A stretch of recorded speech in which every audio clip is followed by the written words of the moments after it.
Il est fréquent de voir des judokas changer de catégorie de poids. Mais qu'est-ce qui pousse l'athlète à prendre cette décision? Est-ce que les résultats sont toujours bénéfiques? Eh bien, c'est ce que j'ai voulu savoir et je me suis rendue à Rendez-vous Canada. Marie-Hélène, dis-moi, qu'est-ce qui pousse un athlète à changer de catégorie? C'est souvent, il va avoir un problème de poids, soit que l'athlète a beaucoup de poids à perdre face à la division, ça devient un problème majeur, ou sinon, parfois l'athlète maintient bien son poids et dans la division, même elle va avoir 2 kilos, on va dire, en dessous de son poids, puis elle va décider de descendre de catégorie pour performer un peu mieux dans l'autre division qui va être justement un peu plus légère. Numéro 25 sur le... Après Pékin, normalement, soit je m'en allais tranquillement vers la retraite ou je continuais en 78.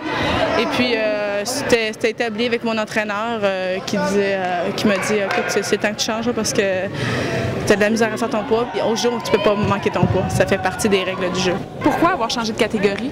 Mais disons que la saison dernière avait été très difficile. Il y avait eu d'autres athlètes qui avaient changé de catégorie qui s'étaient retrouvés dans la mienne. Et puis mon classement national, mon classement mondial avait beaucoup baissé. Puis j'entrevoyais ça difficilement. Là. Donc je me suis dit qu'une des options était peut-être justement de changer de catégorie de poids puis de repartir à zéro avec des nouvelles adversaires. Puis c'est ce que j'ai décidé de faire. À sa première compétition dans sa nouvelle catégorie, Marie-Lise Lévesque a décroché une médaille d'argent en Coupe du monde. Son objectif est maintenant de devenir première au Canada chez les moins de 70 kilos d'ici mars 2010. La personne avec qui j'en ai parlé au début, c'est la nutritionniste parce que je voulais savoir si c'était quelque chose qui était faisable. Puis elle m'avait dit oui. Là. Donc ensuite, j'en ai parlé avec mes entraîneurs. Puis eux, ce qu'ils m'ont dit, ils ont dit c'est ton choix personnel. Là, décider de perdre du poids, de faire une diète, il faut que ça demeure ta décision. Nous autres, on veut rien t'imposer, mais ils m'ont encouragée dans mon choix. La décision doit être réfléchie puisqu'elle implique plusieurs enjeux au niveau des standards à atteindre. C'est pas évident tout le temps parce que, on atteint certains standards dans une catégorie de poids. Et puis là, le jour où on décide de changer de catégorie de poids, les standards qu'on avait, ils sont plus valides. On a 6 mois, on a une période temporaire pour essayer de refaire ces standards.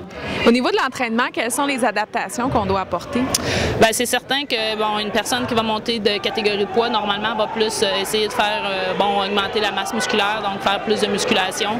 Tandis qu'une personne qui va descendre de catégorie de poids, elle va faire plus de cardio. Au niveau du judo, ça va être de s'adapter, parce que dès que tu changes de catégorie, dans une catégorie qui est plus petite, les filles vont être plus rapides, dans l'autre, ça va être plus puissante.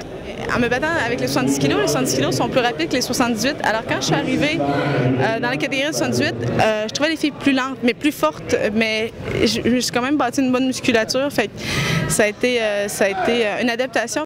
Les changements de catégorie de poids sont donc parfois stratégiques et d'autres fois essentiels selon la situation de l'athlète. Une chose est certaine, même si cela demande un temps d'adaptation, les résultats sont souvent bénéfiques. Valérie Sardin pour le sport au Québec, à Montréal.